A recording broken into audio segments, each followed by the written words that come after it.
Hello students, आज हम लोग एंगल और उनके टाइप्स के बारे में सीखेंगे और उन्हें किस तरीके से पेंसिल रूलर की हेल्प से बनाते हैं वो भी जानेंगे। ठीक, तो सबसे पहले आज हम लोग चेक करते हैं एंगल क्या होता है। एंगल जो होता है उसे हिंदी में कोण बोला जाता है। देखिए, दो रेस का एंड पॉइंट अगर सेम है तो इनके बीच एंगल बनता है। बस इतना ही है एंगल। दो रेस मान लीजिए ए बी और बी सी, इनका एंड पॉइंट अगर सेम है तो इनके बीच एंगल बनता है जिसे हिंदी में कोण बोला जाता है। ये जो रेस है ए बी और ये बी सी, ये ए बी और बी सी, इसे इस तरीके से प्रदर्शित किया जाता है, रेस बोला जाता है इसे। ये जो होता है इसे बोला जाता है sides of the angle. Sides भी बोला जाता है और आर्म्स भी बोला जाता है, जिसे हिंदी में बोला जाता है कोण की भुजाएं। कोण की भुजाएं। और ये जो है, जो इनका एंड पॉइंट, ये रेस जो है ए बी और बी सी, इनका एंड पॉइंट यानी ये जो बी है इसे बोला जाता है vertex. Vertex of the angle, of the angle, जिसे हिंदी में बोला जाता है कोण का शीर्ष। ये जो है ये इसे बोला जाता है वर्टेक्स ऑफ द एंगल। कोई भी एंगल जो होता है इसमें जो वर्टेक्स होता है वही उसका एंगल होता है। जैसे यहाँ पे देख लीजिए, इस ये जो फिगर बना हुआ है इसमें वर्टेक्स कौन सा, सॉरी एंगल कौन सा है? एंगल जो है वो एंगल है ए बी सी। यानी ये जो एंगल यही होता है, जो वर्टेक्स होता है इनका एंड पॉइंट जो होता है, कॉमन एंड पॉइंट, वही जो होता है एंगल होता है। उसे बीच में लिखा जाता है एंगल। एंगल जो होता है वो हमेशा बीच में लिखा जाता है। आप चाहे तो एंगल ए बी सी इस तरीके से भी लिख सकते हैं, एंगल ए बी सी इस तरीके से भी लिख सकते हैं। यह इनका सिंबल है पॉइंट आउट करने का। आप चाहे तो इस तरीके से भी लिख सकते हैं, एंगल सी बी ए। कभी कभी बच्चों को कन्फ्यूज़न होता है कि हम इस तरीके से नहीं लिख सकते हैं, सी बी ए, नहीं, इस तरीके से भी लिखा जा सकता है। ए बी सी इस तरीके से भी लिखा जा सकता है और सी बी ए इस तरीके से भी लिखा जा सकता है, दोनों सही है। ये तो हो गया एंगल किसे कहते हैं। चलिए उसके टाइप्स के बारे में जानते हैं और उसे पेंसिल, रूलर और कंपास की हेल्प से बनाते हैं। Types of angles. Types of angles मतलब कोणों के प्रकार।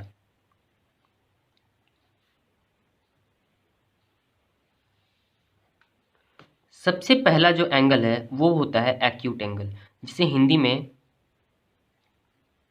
न्यून कोण बोला जाता है। न्यून कोण वह कोण होता है जिसका एंगल 0 डिग्री से बड़ा लेकिन 90 डिग्री से छोटा होता हो। मान लीजिए ये कोई रेज है बी ए सी, यहाँ पे बनने वाला कोण 90 डिग्री से कम हो। ये एंगल ए जो है, मतलब एंगल बी ए सी, इसमें एंगल ए जो है वो 90 डिग्री से छोटा होना चाहिए, 90 डिग्री से छोटा होना चाहिए और 0 डिग्री से बड़ा होना चाहिए। तो ये जो एंगल होता है वो एक्यूट एंगल कहलाता है। हिंदी में इसे न्यून कोण बोला जाता है। चलिए एक्यूट एंगल को हम लोग रूलर, कंपास और पेंसिल की हेल्प से बनाते हैं।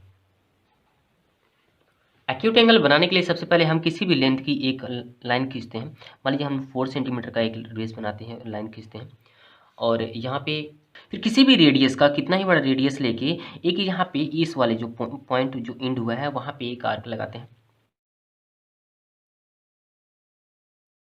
आर्क लगाते हैं और सेम रेडियस को चेंज नहीं करना है, इसका स्केल जो है वो लेंथ जो है वो चेंज नहीं करना है।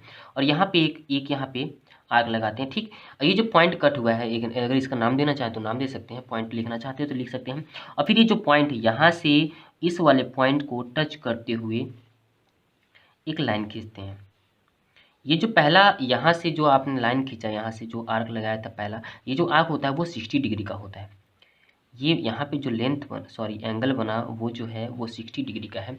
इसे अगर नाम दिया जाए तो इसे बी ए सी इस तरीके का बोल दें तो ये हो जाएगा angle B A C is equal to 60 degree. Acute angle आप लोग को बताया गया कि वो एंगल जो 90 डिग्री से कम और 0 डिग्री से ज़्यादा हो वो क्या कहलाता है, एक्यूट एंगल कहलाता है। यहाँ पे जो बनने वाला एंगल है वो देखिए 60 डिग्री का बना हुआ है, 60 डिग्री है। एंगल बी ए सी वो 60 डिग्री का है, यानी ये जो एंगल है वो कौन सा एंगल है, एक्यूट एंगल, न्यून कोण। ठीक, आप चाहें तो इसे इस तरीके से भी लिख सकते हैं, एंगल सी ए बी, यह गलत नहीं है।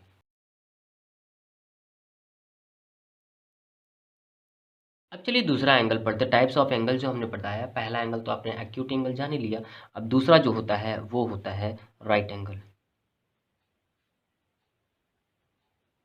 जिसे हिंदी में समकोण बोला जाता है। समकोण वह कोण होता है जिसका एंगल जो होता है वो 90 डिग्री होता है, 90 डिग्री होता है, एग्जैक्ट 90 ही होता है, वो एंगल राइट एंगल या फिर समकोण कहा जाता है। चलिए इसे हम लोग भी फिर से रूलर की हेल्प से बनाते हैं। इसके लिए भी सेम प्रोसीजर, किसी भी लेंथ की एक लाइन ले लीजिए। हम लोग 5 सेंटीमीटर का ले लेते हैं। यहाँ पे यहाँ से यहाँ तक का जो डिस्टेंस है वो 5 सेंटीमीटर, सॉरी लेंथ जो है वो 5 सेंटीमीटर का है। किसी भी एक रेडियस का लेके यहाँ पे एक आर्क लगाते हैं, सेम रेडियस को रखते हैं, चेंज नहीं करना है इसको। ये जो पॉइंट जहाँ पे कट हुआ है यहाँ पे फिर से पॉइंट करके एक आर्क यहाँ पे लगाते हैं। इसके बाद फिर जहाँ पे कट हुआ है, ये जो कट हुआ है यहाँ पे रखते हुए कंपास को एक यहाँ पे आर्क लगाते हैं। और अब यहाँ से जिस पॉइंट पे आपने किया था रेडी, इसका ये जो है इसको चेंज नहीं करना है, सेम रखना है वही।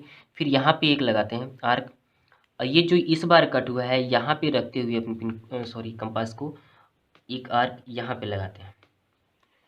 और इस बिंदु से ये जो वाला पॉइंट था, इस पॉइंट से इस पॉइंट को मिलाते हुए एक लाइन खींच देते हैं।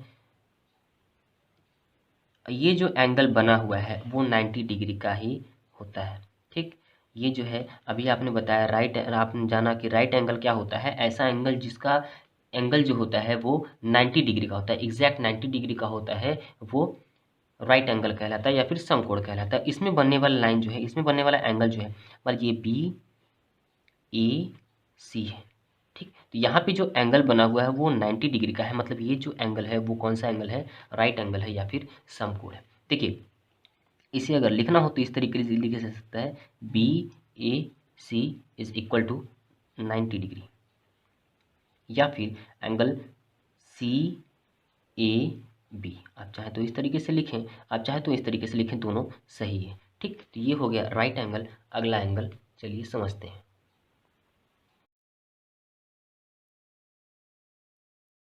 चलिए तीसरा जानते हैं, और तीसरा एंगल होता है ऑब्ट्यूस एंगल, जिसे हिंदी में अधिक कोण बोला जाता है। ऐसे एंगल जो 90 डिग्री से ज़्यादा हो, 90 डिग्री से ज़्यादा हो लेकिन 180 से कम, 180 से कम होना चाहिए लेकिन 90 से ज़्यादा होना चाहिए, वो एंगल होता है ऑब्ट्यूस एंगल कहलाता है। हिंदी में से अधिक कोण बोला जाता है। ठीक, कोई भी हो यहाँ पे 90 से ज़्यादा होना चाहिए और 180 से कम। ठीक, तो चलिए हम बनाते हैं इसे, कंपास, रूलर और पेंसिल की हेल्प से बनाते हैं। सेम प्रोसीजर जैसे इससे पहले बनाया गया था। किसी भी लेंथ पे एक, किसी भी लेंथ का हम लोग लाइन ड्रॉ कर लेते हैं। यहाँ पे लाइन ड्रॉ करने के बाद सेम रेडियस जो भी रखिएगा सेम रखिएगा, बार बार आर्क लगाते समय चेंज नहीं करना उसको। ये हो गया। अब जहाँ पे टच हुआ है, इस लाइन को टच किया है, वहाँ से फिर से वही कंपास को रखते हुए अगला कट करते हैं, आर्क लगाते हैं।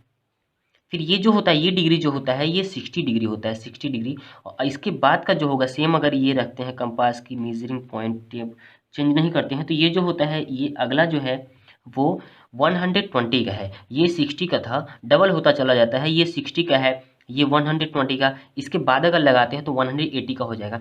हमें 180 से कम और 90 से ज़्यादा चाहिए, इसके लिए यहाँ पे ही रखते हैं, क्योंकि अगर इसके बाद लगाते हैं तो 60 इसमें ऐड करने पे 180 हो जाएगा। तो यहीं से इसको टच, ये जो आर्क लगाया हमने, यहीं से यहाँ पे इस पॉइंट को टच करता हुआ एक लाइन ड्रॉ कर लेते हैं। ये जो एंगल है वो 120 का बना हुआ है, 120। इसको नाम दिया जाए तो बी ए सी इस तरीके से बोला जा सकता है। और ये जो है वो obtuse angle. Obtuse angle condition क्या होता है, 180 से कम और 90 से ज़्यादा है। तो ये देखिए 90 से ज़्यादा है और 180 से कम है, तो angle B A C is equal to 120 degree. इसे हम लोग इस तरीके से भी एंगल सी ए बी लिख सकते हैं, दोनों सही है। और ये जो 120 डिग्री का है मतलब 180 से कम और 90 से ज़्यादा, तो ऐसे कोण को क्या बुलाया जाता है, ऐसे एंगल को क्या बुलाया जाता है, ऑब्ट्यूस एंगल। चलिए फोर्थ एंगल के बारे में पढ़ते हैं। फोर्थ एंगल जो है वो है स्ट्रेट एंगल,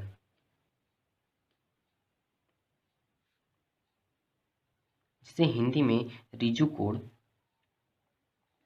या फिर सरल कोण बोला जाता है।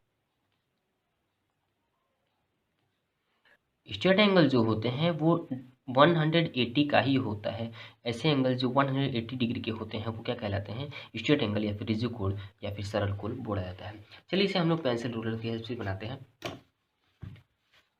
सबसे पहले सेम प्रोसीजर, यहाँ पे किसी भी लेंथ का एक लाइन ड्रॉ कर लेते हैं। ये 4 सेंटीमीटर का लाइन ड्रॉ कर लिया हम लोगों ने। इसके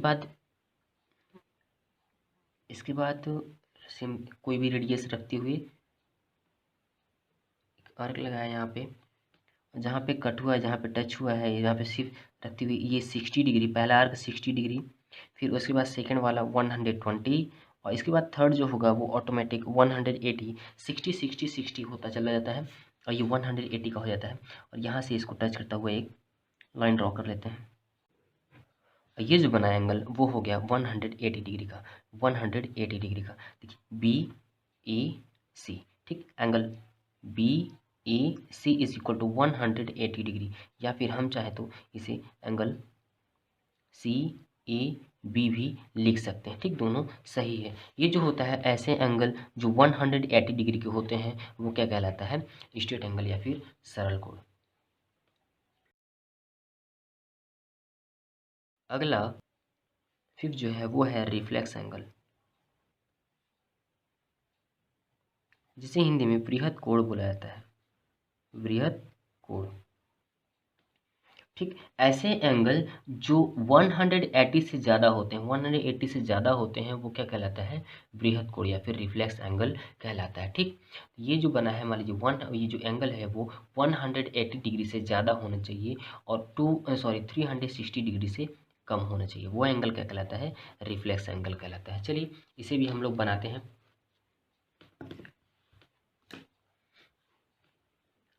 किसी भी लेंथ का एक लाइन ड्रॉ कर लेते हैं। फिर इसके बाद यहाँ पे किसी भी रेडियस का आर्क लगाते हैं।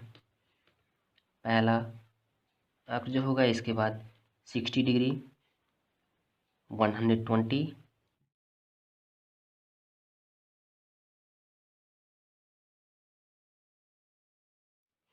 सर इसे थोड़ा बड़ा बनाना था,